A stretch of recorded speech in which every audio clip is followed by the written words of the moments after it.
నెలల క్రితం రోడ్డు ప్రమాదంలో ఇద్దరు యువకులు మరణించగా వారిని పరామర్శించేందుకు ప్రభుత్వ ఆసుపత్రికి ఎంపీ రామసహాయం, రఘురామరెడ్డి మరియు రెవెన్యూ శాఖ మంత్రి పొంగిరెడ్డి శ్రీనివాసరెడ్డిలు రెండు మృతదేహాలను ఒకే ఫ్రిడ్జ్ లో చూసి అవాక్కయ్యారు.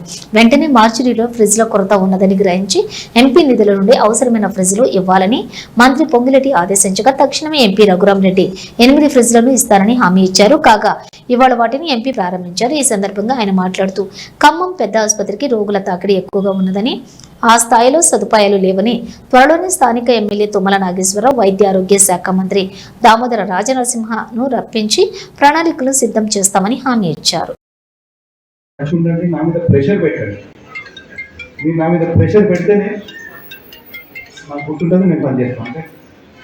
హాస్పిటల్ అనేది ఖమ్మం హాస్పిటల్ అనేది చాలా కీలకమైన హాస్పిటల్. నేను చెప్పినట్టు ఒకప్పుడు మహబూబాద్ నుంచి అన్ని జాగాల నుంచి ఇక్కడికి వచ్చాయి, ఇప్పుడు తక్కువైంది. మరి అది హాస్పిటల్లో డాక్టర్స్ తక్కువ ఉండటానికి కారణమా, లేకపోతే ట్రీట్మెంట్ ఏమైనా ప్రాబ్లం ఉన్నది కారణమా, లేకపోతే ఫెసిలిటీస్ ప్రాబ్లం అవుతున్న కారణమా? అందుకొరకే మీరు నాతో రెగ్యులర్ టచ్లో ఉండి ప్రెషర్ పెడితే నేను ఒక్కొక్కటి సాల్వ్ చేసుకుని వస్తాను. So it's pressure giving the features to you, it is my duty. మనం థ్యాంక్ చేయని అవసరం లేదు.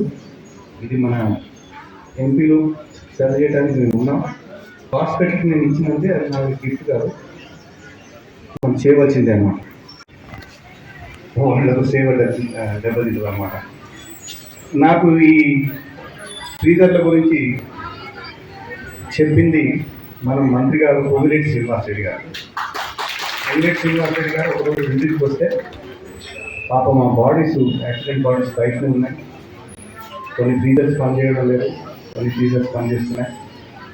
తక్షణమే ఈ హాస్పిటల్ ఫ్రీజర్స్ పెట్టాలని చెప్పారు. మరి దానికి జాబ్ ఉందో లేదో నాకు తెలియదు. ఉన్నాయా? ఇప్పుడు మీ దగ్గర ఎన్ని ఫ్రీజర్లు ఉన్నాయి?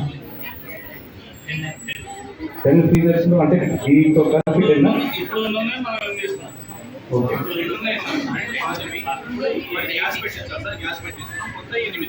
అయితే దానికి పెట్టడానికి జాబ్ ఉందా? ఓకే. అయితే ఇలాగే మొన్న వచ్చినప్పుడు సూపరింటెండెంట్ గారు కూర్చొని ఈ హాస్పిటల్లో లోపాలు ఏమున్నాయో అని అడిగారు అనమాట. వారు ఒక లిస్ట్ ఇచ్చారు. త్వరలోనే నేను తుమ్మల గారు హెల్త్ మినిస్టర్ని పట్టుకొని తీసుకురావడానికి ఉపాయం చేస్తున్నాం అన్నమాట. ఇది తీసుకొస్తే ఇక్కడ ఉన్న పరిస్థితులు మనకు అర్థమైంది. నేను చెప్పినట్టు చాలా ప్రాబ్లమ్స్ ఉన్నాయి. ఆ పాత దిగిపోతే సీలింగ్ అయిపోతుంది అన్నమాట. మొత్తం వాటర్ ప్రూఫింగ్ చేయవలసి వస్తుంది. పేషెంట్లకు తగిన చికిత్స